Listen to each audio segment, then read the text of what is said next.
Good afternoon, everyone. Welcome to the Global Interdependence Center Executive Briefing. This is Bill Kennedy, your host. This is our fourth in the series called Analyzing Pandemics, the Economic and Policy Impacts. And as we've done with our previous webinars, we like to do a little audience participation. So we're going to ask 3 survey questions of you. If you take just a couple of seconds to read the questions and give us your response. So if we can put the first question. So the world is globally interdependent. In 2 years' time, do you think the world will be more or less interdependent?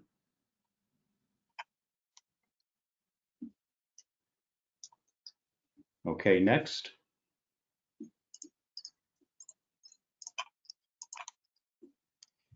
When do you expect an end to social distancing and business closures? Do you think it will be May to June, July to August, the fourth quarter of this year, or first quarter of 2021?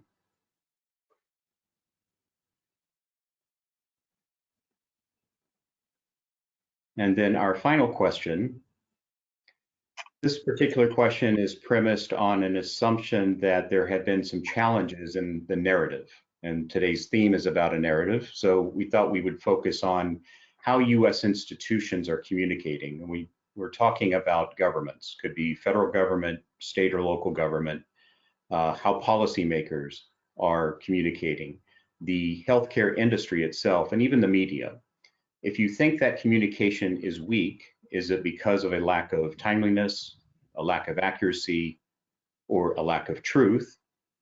Or you may reject the premise of the question and think that the communication has been fine, it's been effective. You'd want to choose the fourth option there.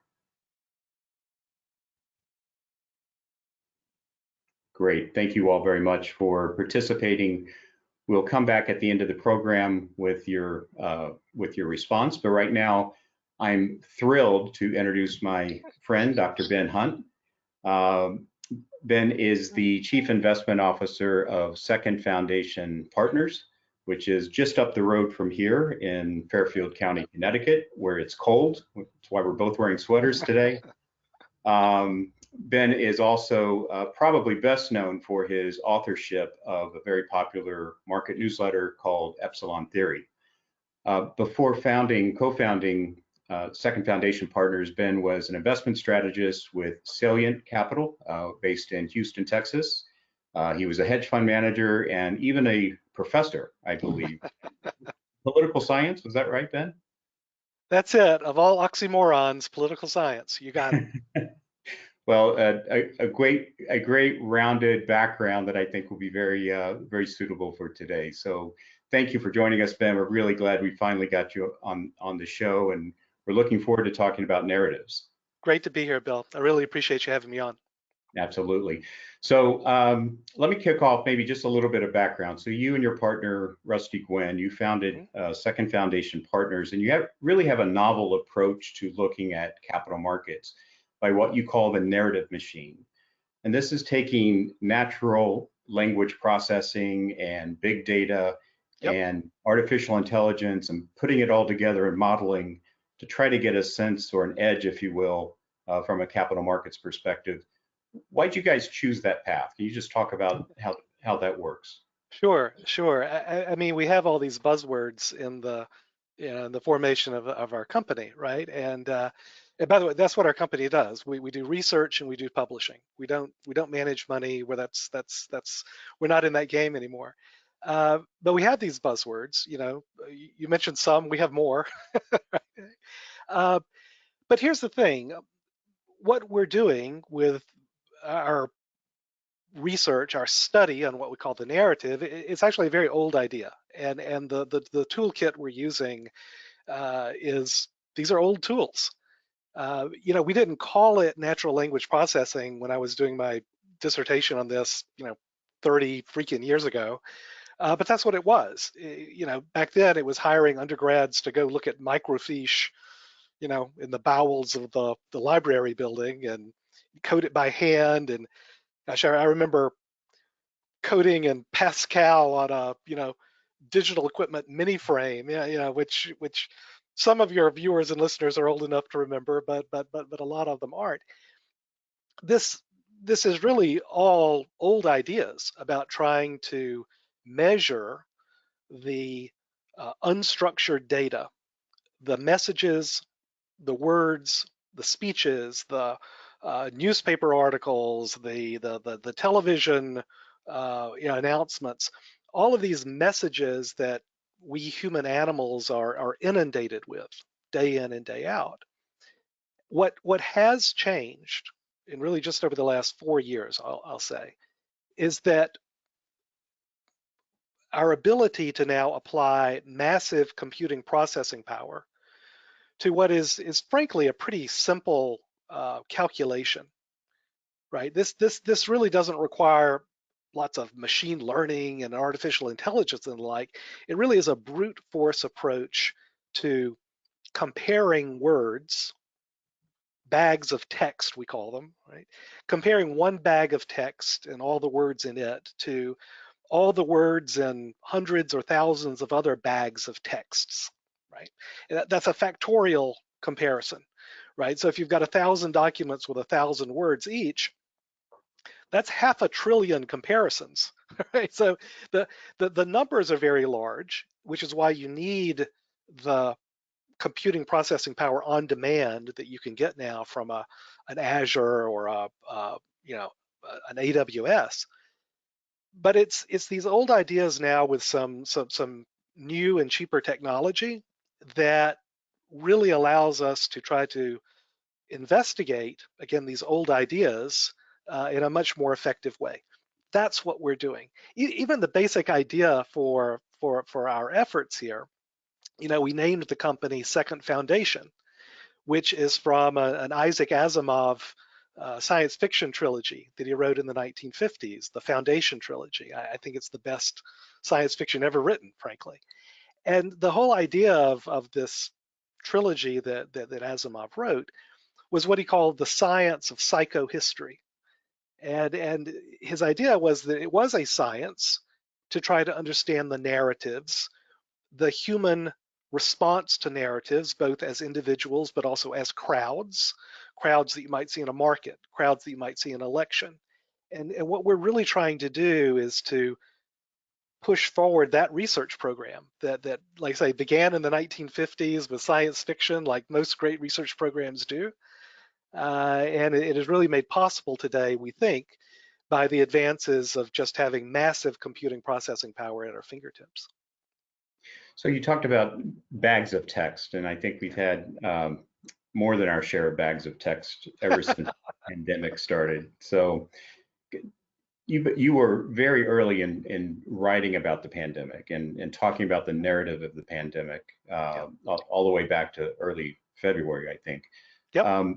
Can you just walk us through the progression of the narrative as you've seen it evolve over the last 3 months or so? Sure, sure. I tell you, my initial interest in this was actually looking at the narrative development within China itself. Uh, a, a, a friend of mine pointed me to, of all things, a Reddit thread that was looking at trying to do a statistical analysis of the data that was coming out of China around Wuhan in particular and Hubei province more generally. And that was crazy enough, but that was what my Ph.D. back in the day was all about, was about statistical analysis and applying it to, again, that oxymoron of political science. Uh, so it was an area I had some expertise in, and I was looking at this Reddit thread and looking at the data coming out of China. This is late January, and there was a lot of silliness, frankly, in the Reddit thread. They were trying to do R squareds on things that have no business having an R squared applied to them, right? I mean, the R squared was 0.99, and like was, well, of course it is, because it couldn't be anything else. But the core idea of the analysis was absolutely spot on, and the core idea was trying to figure out, is this data for real? Meaning, we know the biology of a virus. We know how diseases spread. There is an exponential function to that. We know how governments, healthcare authorities respond to the spread of disease. They take actions which transforms the number series into what's called a sub-exponential function. These numbers that the Chinese government was reporting, both in the number of cases and the number of deaths, were neither of those creatures, right? This was not an exponential function. This was not a sub-exponential function. I could find no possible combination of an exponentially spreading disease met with mitigation factors, treatment factors that would generate this number series that we're getting from the Chinese government. Uh, the, the chances of this being for real, right? Frankly, I did some calculation on it. I think it was more likely that our sun will go nova tonight, than that these were actually generated by a real life disease and real life, countermeasures. So the numbers were being falsified, and then the question was, well, to what end, right? What was the narrative? What is the story that the Chinese government was promoting both domestically? And I do think that was the main intention, to and this is what all governments tried to do with their narrative creation, was to try to create a narrative that allows them to maintain control, quite frankly, against very scary things like an uncontrollable disease. What was also clear, though, was that the narrative that the Chinese government was supporting had a tail wagging the dog quality to it. And the first note I wrote about this was called body count, because what it reminded me for all the world was, remember back when I was a 6, 7, 8-year-old little kid in Birmingham, Alabama, and the nightly news with Walter Cronkite or Eric Sevareid or whoever would come on, and every night you'd get the body count, where you'd get a graphic. You had graphics, even back then, right? It would come up on the screen. It would tell you exactly how many American soldiers had been killed or wounded in action in Vietnam, how many South Vietnamese soldiers have been killed or wounded. And then, this was the doozy, there would be some order of magnitude greater number, which were the North Vietnamese soldiers killed and wounded that day in the Vietnam War.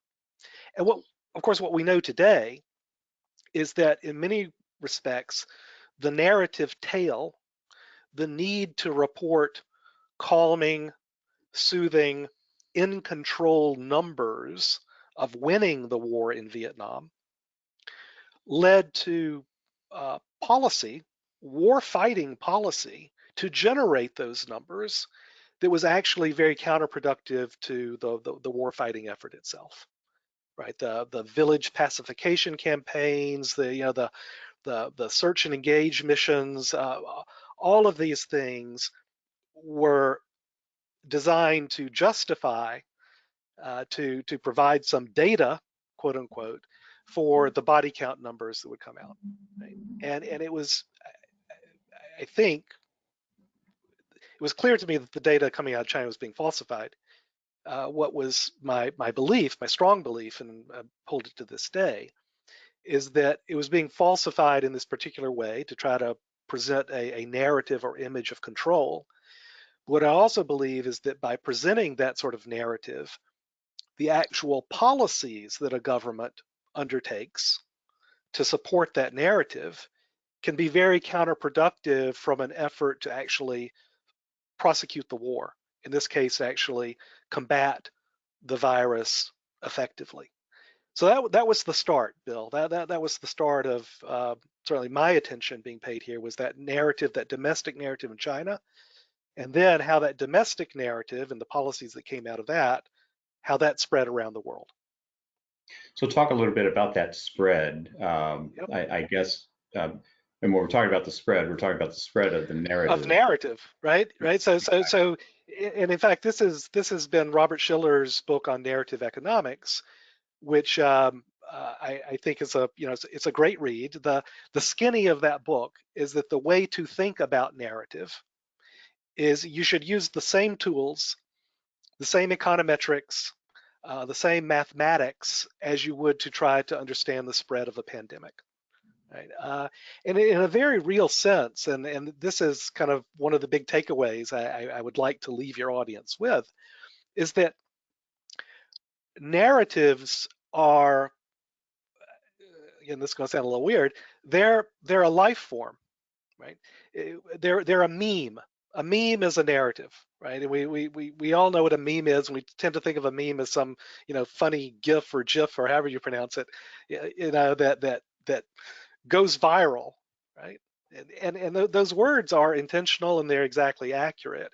And that's when you visualize narratives with this sort of research we're doing, it's like being handed a microscope, in the 1700s and saying, oh, let's look under the microscope at a drop of water from the Thames River. And you look under the microscope and you go, oh my God, there's a whole world in there. And we can actually visualize and see now those little organisms. I think it is important to think about narratives in exactly the same way you would think about a virus, exactly the same way you would think about the spread of a disease. Right? It has a lifespan. They are born, they grow, sometimes they multiply or divide, and they die. And there's a very distinctive lifespan that you can attribute, a life cycle you can attribute to any narrative, just like you can to any organism. And that is no different in this narrative and virus that began in China and then spread around the world.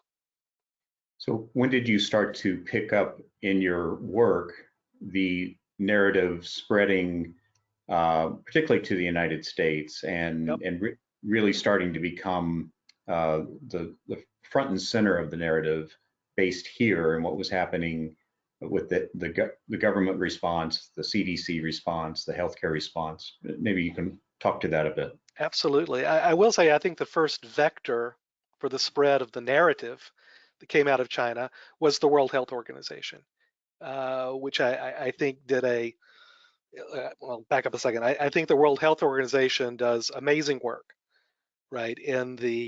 That under their auspices, under the funds that they distribute, thousands of doctors and researchers do both vital and necessary lab work and clinical programs all around the world. Right? At the same time, I also believe that the senior leadership of the World Health Organization did the world an enormous disservice with the way in which they uh, towed the party line. And by that, I mean the literal party line of the CCP. Uh, this happened in early February when the World Health Organization, in particular, this was this executive council meeting they had on February 4th, February 5th, where Dr. Tedros came out at the conference and said, here are our findings, here are our fact-based findings. We think it would be extremely counterproductive to limit flights out of China. We think it would be counterproductive, in fact, to even limit visas for Chinese citizens who are traveling out of Hubei province, right? Just, frankly, kind of insane stuff, if you thought that the data coming out of China was suspect or wrong. And the fact is, I'm certain that the World Health Organization at the senior leadership levels did understand that the data coming out of China was wrong, that the party line that was coming out of China was horribly flawed, right? And had a domestic political purpose, an international political purpose, and yet they promoted it, they disseminated it anyway. I believe that's the case because a week earlier, a journal article was printed in The Lancet, a well-respected UK medical journal, by World Health Organization scientists, by WHO researchers based in Hong Kong, showing basically what they were ahead of me in their writing, that the numbers that were being reported for China could not possibly be accurate. And in fact, the numbers on their different models and were far more dramatic. And the spread of the disease was clearly outside of Wuhan and had spread dramatically.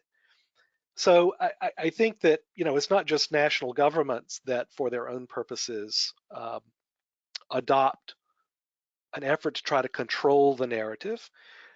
You also see this in bureaucratic institutions, large and small, bureaucratic institutions of international domain and also domestic domain. So my view is that, frankly, every institution, you know, Chinese institutions, international institutions like the World Health Organization, and we'll discuss the U.S. institutions. Frankly, I think they've all failed us. I think that they failed us in the way that institutions try to respond to the unknown and these sort of um, destabilizing events. They try to create a story that shows competency and control. And all too often, when the events get ahead of them, that narrative of competency control, the desire to maintain that, becomes a tail that wags the dog and leads to poor, again, virus fighting or war fighting policies that come out of it. You know, it's interesting because on last week's briefing, we had Dr. George Friedman on talking about the Yep, geopolitical fantastic. ramifications. He actually made a statement that he thinks President Xi has been weakened politically, domestically, Yep, because of the quote failed response to his constituents in China, totally and completely agree. Totally and agree. Violent agreement. also a failed response to the international community. Does that Yep. kind of jive with your thinking and anything in your Look, research that? this is what always happens, right? It certainly is what happened in the United States around the Vietnam War and the body count and that strategy, the search and destroy missions and the like.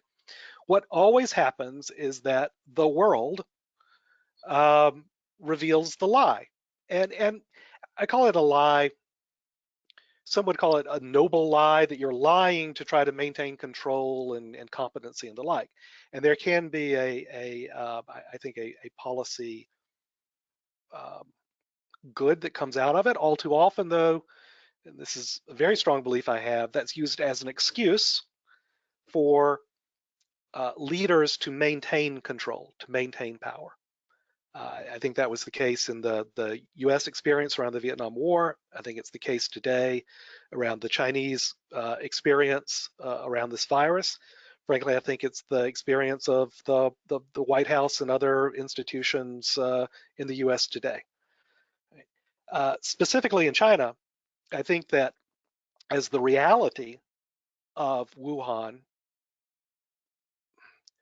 becomes so apparent, not only to the Wuhanese, right, but across China, it absolutely undermines the not just the credibility but the authority of the government.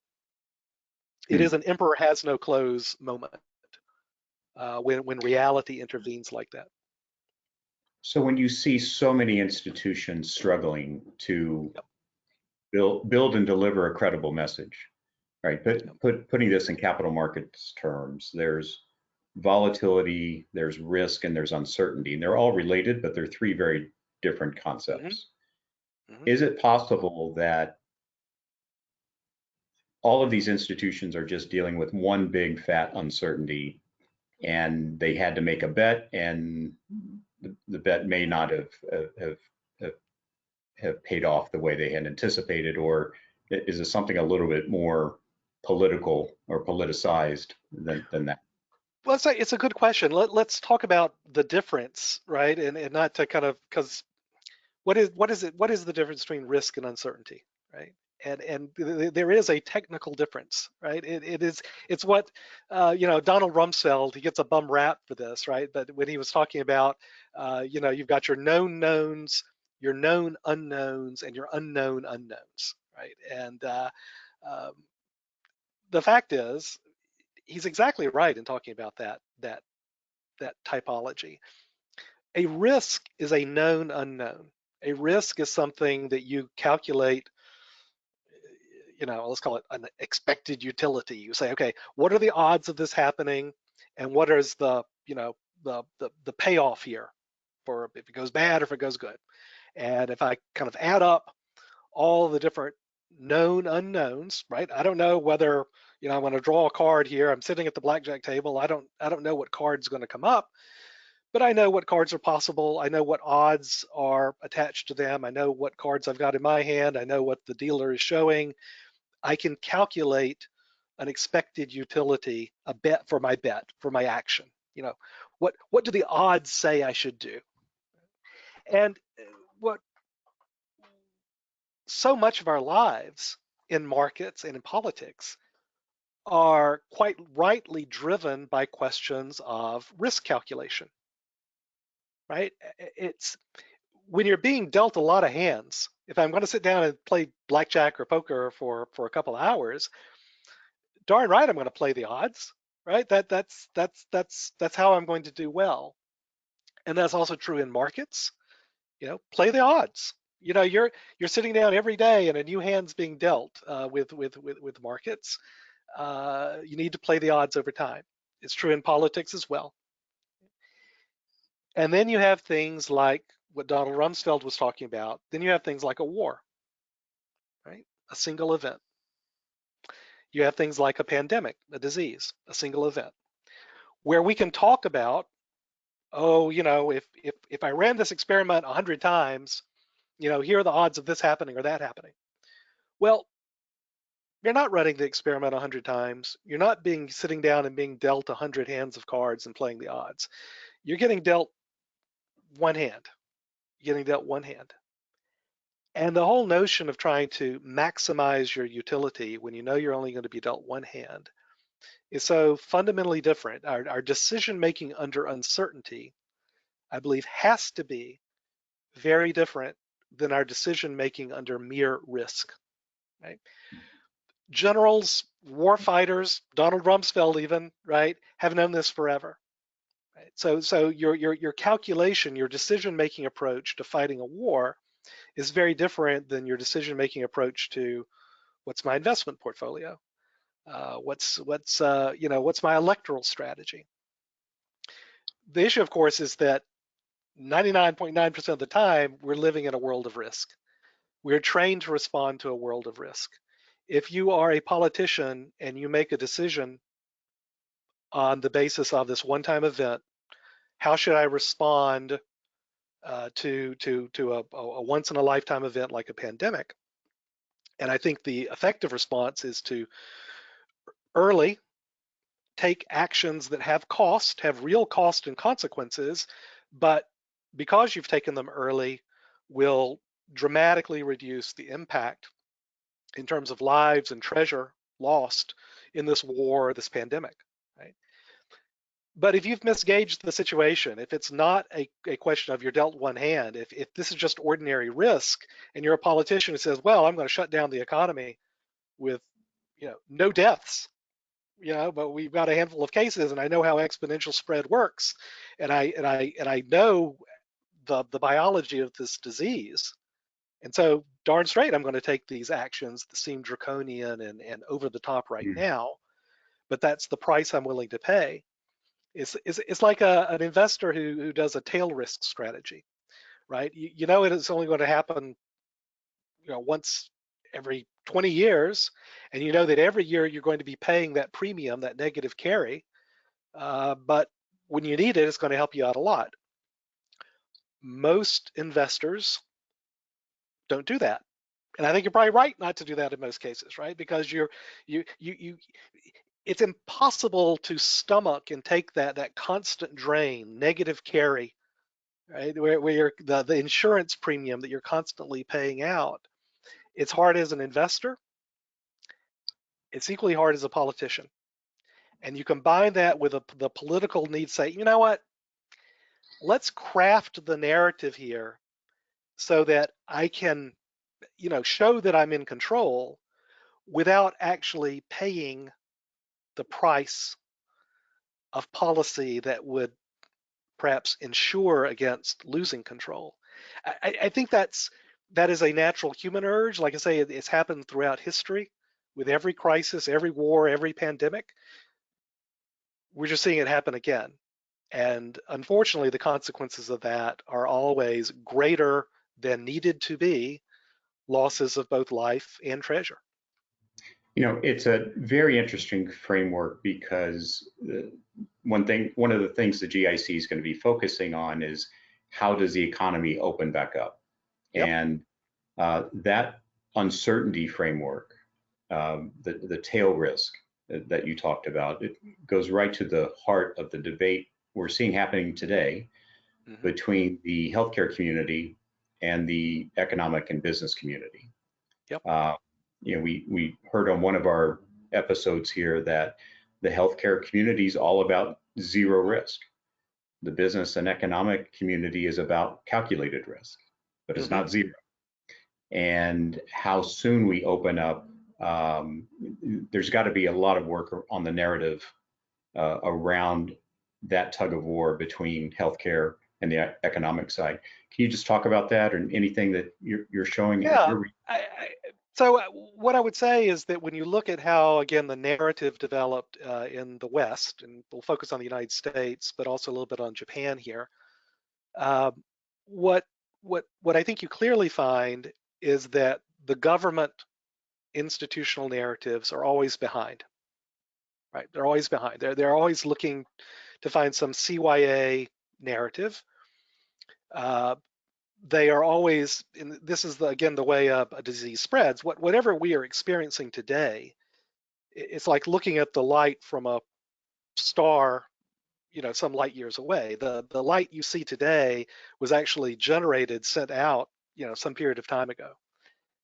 So the what we're experiencing with the disease today is a reflection of what was happening with the disease, you know, 2.5 weeks ago. Hmm. What you find then is that the government narratives were always 2.5 weeks behind.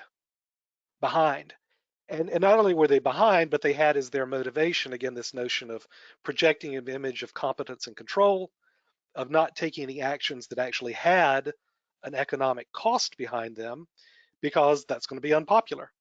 It's just going to be unpopular, right? On the other hand, what you saw with, I think, major corporate decision making was actually rather forward looking, right? To understand, here's the biology of this virus. Here are the risk rewards we have.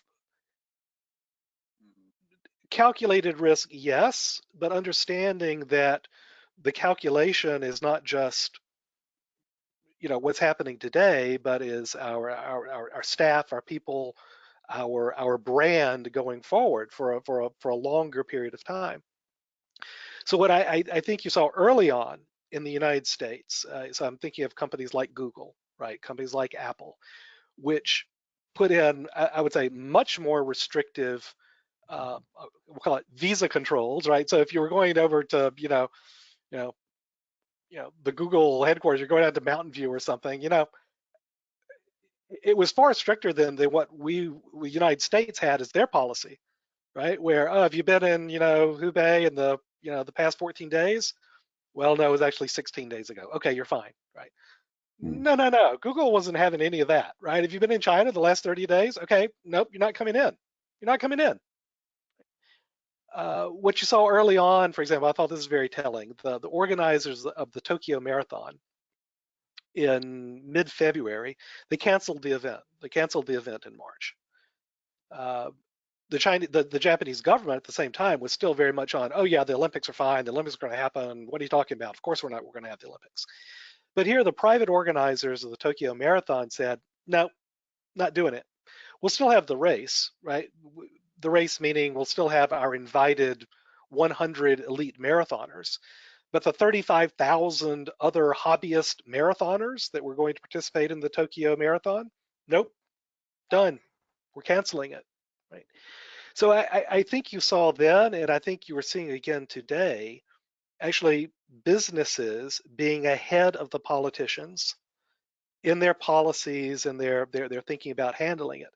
For example, when Donald Trump was first talking about opening back up the economy, and if you recall, he was not going to leave it up to the governors. It was going to be his decision, his alone, and he was going to make the decision for the whole country, and that was that.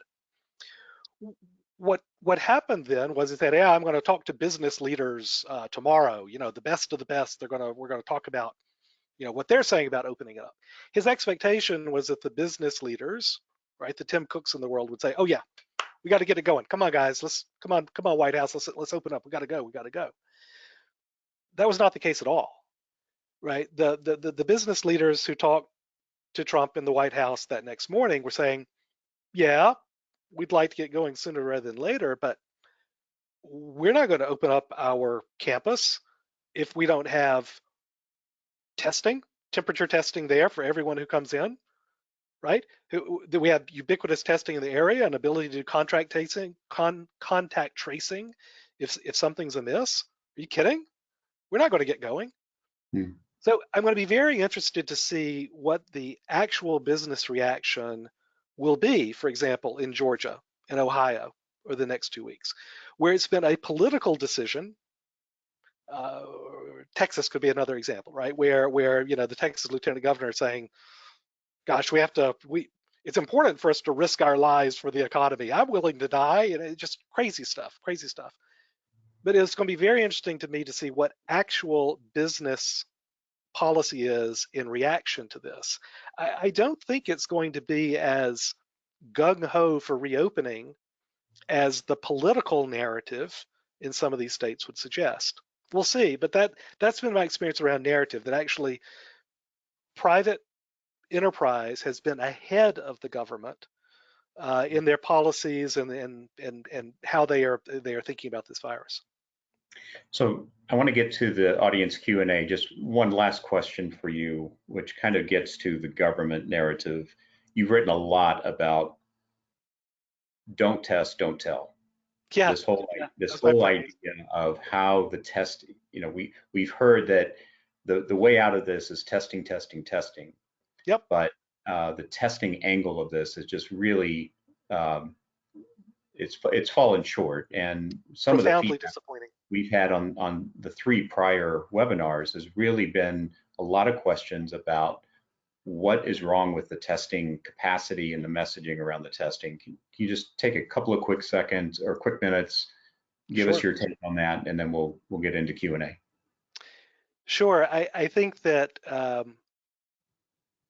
when I said earlier that I think all of our institutions have frankly failed us, and I can, if you catch me at a moment, I'll use stronger language than that. I think they've betrayed us in the sense of designing policy for their own benefit, of maintaining, in many respects, the illusion of competence and control when they were knowingly, let's say, over-promising and under-delivering. The don't test, don't tell policy, and by that I mean really originating with the CDC to say, here are our criteria for who you may test and who you may not. Right? This is back when the CDC was still controlling who was allowed to be tested. Right? It was not just an issue of can we test, it was will we allow the testing to take place, which seems insane, right? And I think in many respects it was. I mean, it was literally to the point where the UC Davis hospital system. This is towards the end of February, right? They had a patient there, had been intubated for a week. They've treated COVID-19 cases before. They said, this is COVID-19. We've got to run a test. The CDC refused. For a week, that patient was in there. Why does that matter? It matters for two reasons, right? It matters for our healthcare workers because your protection protocols for an unidentified pneumonia are typically what they call droplet protection levels. As soon as they did, and finally they basically stole a COVID-19 test and gave it to the patient, said, yes, we are right. This patient is sick with the novel coronavirus. They immediately went to an airborne protocol, right? Negative airflow, much increased PPE for everyone that comes in contact. As a result, though, of that week, and the previous hospital that actually done the intubation, over 300 healthcare workers were placed in quarantine. More than 30 actually contracted COVID-19 from their exposure to this one patient, right? Literally all because the CDC refused to allow a test to take place. Now, why is that, right? Why is a test not even allowed? Part of it is because they don't want to give the lie to the claim that plenty of tests were available, because plenty of tests were not. There are different, bureaucratic reasons for that. They wanted to do a gold-plated triple test, for all types of call it SARS-related viruses. One of those test assays failed, so the whole test had to be scrapped and they had to restart again. But the larger issue, I really strongly believe, right, is that don't test, don't tell served the purposes of governments to maintain control because it presented data. We don't have any cases of COVID-19 here in Alabama, right? My home state. What are you talking about? We don't have a problem. So, why should we? Of course, we're not instituting these sort of shutdown or quarantine policies or anything of the sort because it's not a problem here. Why are you worried about this? Right?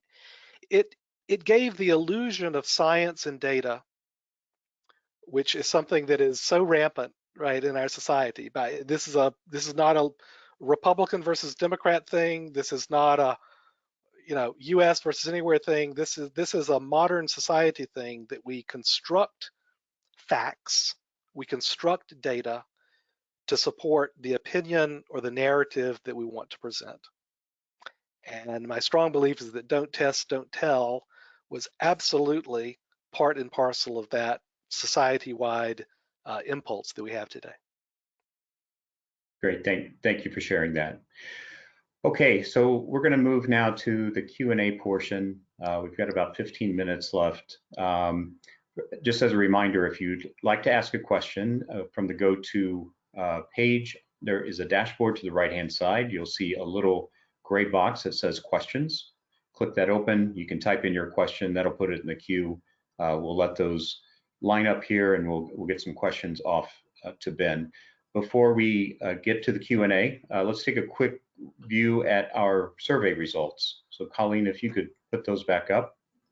So interestingly, almost 75% of you said less interdependencies as we move forward 2 years from now.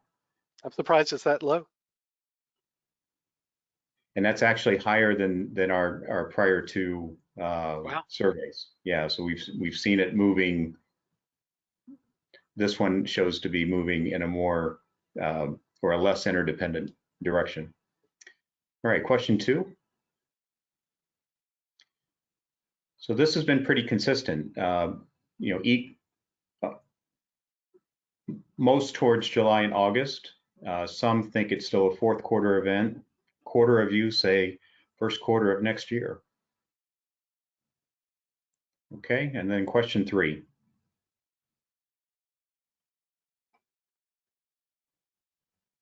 Interesting. So almost half of you think there's a truthfulness component to that. 47%. I would certainly agree. Great. So thank you all for participating. Let's get to your questions now, if we could. So Ben, this first question gets to the policy response, right? We've had spending and lending, if you will, in the last in just the last few weeks. $2 trillion of fiscal spending. I'm not going to call it stimulus, but spending, and that's likely to go up. We've had $2 to $3 trillion of lending, on depending on how you account for it through the Federal Reserve. How do you interpret the narrative of the policy response relative to market outcomes? So I think it's interesting. I was looking yesterday at kind of comparing different major economic blocks and both their, let's call it, monetary policy response and their fiscal policy response. And what you see, interestingly, I think, in the US case, there are two facts. First, the absolute level of both fiscal and monetary policy response has been dramatically higher in the United States than in the Eurozone, than in Japan, than in China, UK as well. So the absolute level of support is much higher. The real driver of that sharply higher absolute level of spending has been on the monetary policy side, where the monetary policy facilities, this alphabet soup of lending facilities and liquidity support facilities that the Fed has put out, essentially the Fed has posted about 22% of US GDP in the form of these facilities, which is an incredible amount. Just that's a lot of money, right? Hmm. And it's about three times the monetary policy support that you see from the Bank of China, from the Bank of Japan, or from the ECB. So that I think that's just the lay of the land here. My interpretation of that is something that we've also been writing about for a while from a narrative perspective, and essentially that is that we're all MMTers now, right? We the connection, the tether between taxation and spending uh, has been cut. My view, irrevocably cut. Right? It's been fraying for years. Uh, it was, I think, finally cut with the 2017 Tax Cuts and Jobs Act, right, which was essentially a leveraging up of the U.S. government, right? That there was no even pretense that there was, uh, spending cuts to go along with the tax cuts. It was the old canard of, oh, I'm sure we'll grow our way out of it over time, right? It was a pure, it was a LBO, right, of the U.S. government. It doesn't matter whether you're on the left, whether you're on the right, right? We're all MMTers now. We're all modern monetary theorists now, where there's no even a connection between uh, pay fors, where you have to take in for taxes what you spend. How do you handle that? Well, you monetize the debt, right? Which is the direct monetization now. Essentially, you're seeing in the Treasury Fed cooperation on some of these again liquidity facilities and the like. We're going to see a lot more of that. We're going to see a lot more of that. Whoever's elected in November, right? If it's Trump, it'll be a $2 trillion bond issuance by Treasury. We'll call them infrastructure bonds, and the Fed will, monetize at least half of it, right off the bat. If it's Biden, we'll call them green bonds or something like that. And again, no malarkey bonds, right? And again, the Fed will monetize half of that. Uh, we can talk about whether that's good or that's bad. My personal view is that it's sad, right? And that it has enormously deleterious consequences, uh, of which I want to talk about one in particular. But that's what it is. That's what is. As investors, as citizens, we have to deal with what is. Right? The deleterious consequence, I do want to mention it here, is simply this: if taxes do not exist to pay for things, why do we have taxes? Why do we have them? It's a serious question, right? And my serious answer is the purpose of taxes, the meaning of taxes changes in an MMT world, in a world where that connection between taxation and spending is cut. Taxes become an instrument of justice. Taxes become an instrument of fairness. Taxes become an instrument of equity. Right? That may be an instrument that goes in your favor, depending on where you stand in the world and who's in the White House and controls Congress at the time. It may go against you, right? But rest assured, right? When taxes become an instrument of justice, uh, all of us are going to be gored by that ox at one time or another. All of us, rich, poor, in the middle, we're all going to be gored by that, and that's the future we have ahead of us. And that's that major deleterious consequence I see of what's happening today. But we're all MMTers now. All in it together, as they say. Yeah. Okay. Question, knowing that China's data was wrong, why do you think that the world at large was slow in reacting to the spread of COVID-19? Because you want to believe. You want to believe, and that was for me one of the most frustrating aspects was that even after China, we had Italy. We had Italy as a crystal ball of what happens when a healthcare system is overwhelmed. We had Italy as a crystal ball for the biology of this virus. This is a virus that is, at least 3 times as contagious as the flu, and again, my view, 10 to 20 times more fatal. Right? It's got a distribution here. The case fatality ratios are clearly, inflated right now. But I'm a 55-year-old guy, and I'm in decently health. I could stand to lose a few pounds, right? If I catch this disease, my sense is I've got a 1% chance of dying. 1%. And that to say, okay, well, that's not so bad. Are you kidding me? That's horrible. I play Dungeons and Dragons. I don't want to make an actual saving throw for my actual life, right? A 1% chance of dying on some event, that's 100 times more dangerous than anything I've ever done or I hope ever will do in my entire life. That's totally unacceptable.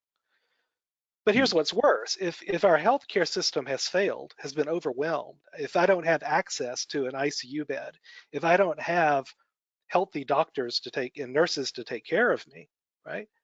I don't think my chance of dying is 1%. I think my chance of dying is 4%. It's 1 in 25. My mother, who's, late 70s and does have a few conditions, I don't even want to think about it. I don't want to talk about it. Mm. So the biology of this disease is such that was clearly relevant, apparent to us. Even if you didn't think you had access to China, you absolutely had access to what was happening in Italy, right? And this is what I mean by betrayal. This is what I mean about our institutions failing us, that with a desire to maintain a narrative of competence and control, desire to maintain a narrative that's politically advantageous, I think they betrayed us. Right? And now we have to wrestle with, well, what's next? How do we prevent our healthcare system from being overwhelmed? I think we're doing a pretty good job of that, frankly. Right? And then how do we manage our economy and our lives, right, in such a way that we don't overwhelm the healthcare in the future, and we try like hell to do everything we can to develop vaccines to accomplish this. Great, thank you. So there's a question here. Is don't test, don't tell still operative? I think the answer you would say is yes. Does that foretell a new spike in cases? So here's what I think we're going to see, and here I'm talking about this from the micro level, the biology of this virus and what exponential spread looks like, right? What I think is what we'll see out of the opening up, let's call it, Georgia, South Carolina, Ohio, and some other states. I think over the next 4 weeks, we're going to have a lot of good news around that, frankly, right? I mean, so what's the R naught now? I mean, I think it'll still be somewhat over 1. I think it'll still be spreading, right? But the way this disease works and the way exponential spread works is, it's going to be 2 weeks before we see the first signs of any kind of new cases coming out from that opening up the economy. It's going to be 4 weeks, 5 weeks before we see a new cluster that comes out of this. And in the meantime, you're going to have the narrative again saying, hey, that wasn't so bad. We're 3 weeks into this, and, still New York's having a lot harder time than we are here in Georgia. But again, it's this notion that what you're seeing today is that light from a distant star. You're seeing the reality on the ground from, 2.5 weeks ago. And so, look, I think we can absolutely see a positive narrative. I think we can absolutely see the markets work. But what I think is also true is that we have a disease that, again, let's just talk about what policy should emanate from a disease that's more than 3 times as contagious as the seasonal flu, and again, my view, 10 to 20 times more fatal. Right? What policy should you have given that? And I don't think it's a policy that we're implementing today, but I do think it's a policy that's going to have some legs and is going to have a lot of narrative support. because of the nature of how exponential functions actually work in the real world. Okay, thank you. There are several people that would like you to put your CIO hat on, and they'd like to understand what does this impact mean for long-term portfolio performance, portfolio construction? Is now the time to hedge a portfolio? What are you advising institutional clients with regard to your narrative work and Yep. portfolio construction? So, we released a note of this, not to give a plug for Epsilon Theory, but for our professional subscribers, we really do write a lot about this. And I'll preview that note here. I'm reminded very much of what happened in markets from March 15th through May 15th in 2008. So for those of you who lived through that, like I did, right? That's the period I'll call the Bear Stearns bounce. The Bear Stearns bounce. Because if you recall, so markets peaked in October of 2007. From October 2007 to March 15th, when Bear Stearns was taken out in the street and shot in the head by regulators, and then the carcass, of course, was sold to J.P. Morgan. The S&P 500 from the top was down. It was a severe correction. It was down right about 18.5% from peak to that trough. From January 1st, it was down about 12%.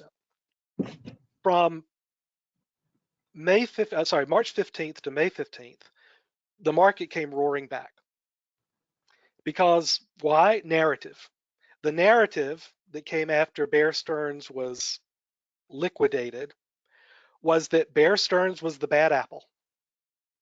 Bear Stearns was the source of systemic risk in the marketplace. That, I'm sure we still got some problems with the mortgage-backed security portfolios. Yeah, we may be in a recession, I guess, maybe, right? The market came all the way back, right? Back. It ended up in March, middle of March to the middle of May. It came back to the January 1 level, right? The market was off like 1%. For the year as of May 15th. And I had a big short position on since Q4 of 07. And, March 15th, I felt like a genius, and May 15th, I felt like an idiot, right? I'd given up all this, the market come roaring back. And so my question was, well, do I stick with the short? And I did, because what I knew, or my belief, my conviction was that systemic risk was not off the table, that it wasn't just Bear Stearns being a bad apple. Right? So what's that narrative look like today? I believe the narrative that we'll see develop over the next month, and we've already seen a nice retracement in markets, right? But I think that is likely to continue, because the narrative, I believe, is going to be, the Bear Stearns equivalent is the surge we saw in New York and New Jersey. Right? Oh, that's it? We didn't have a surge in, Kansas City. We didn't have a surge in San Francisco. We didn't have a surge even, we had, if you were in New Orleans, we kind of did, but we didn't really have a surge the way it could have happened in Chicago. Right?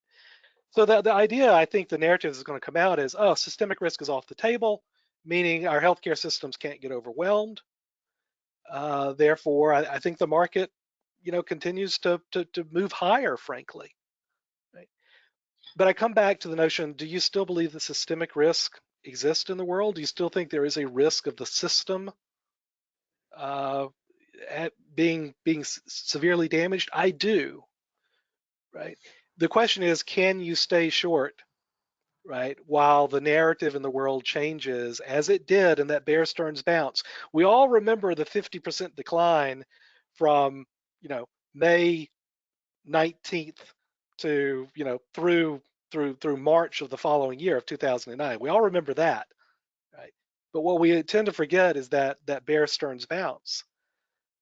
So it's, my view is, I've become, I really focus on the narrative for these, short and medium term impacts on markets and politics.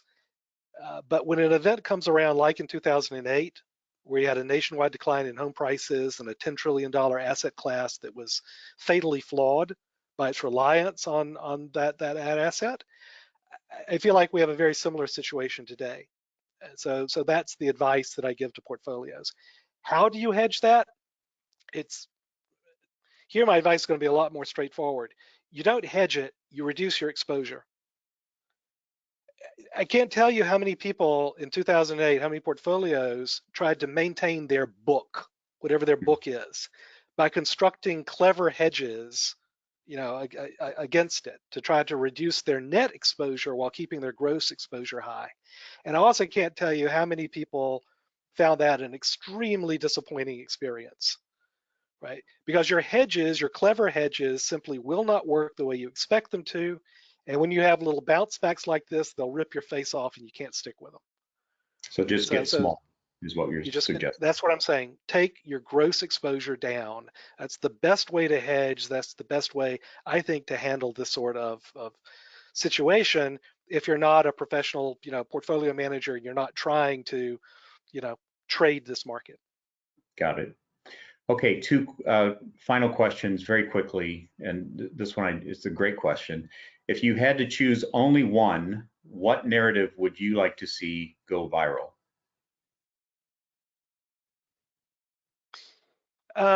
So this is gonna sound crazy, but there's only one narrative that I think deserves our constant amplification and our constant remembrance, and that is it's the oldest narrative for how to make a society work.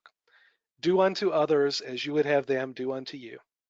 It's the foundation of reciprocity. It's the foundation of empathy.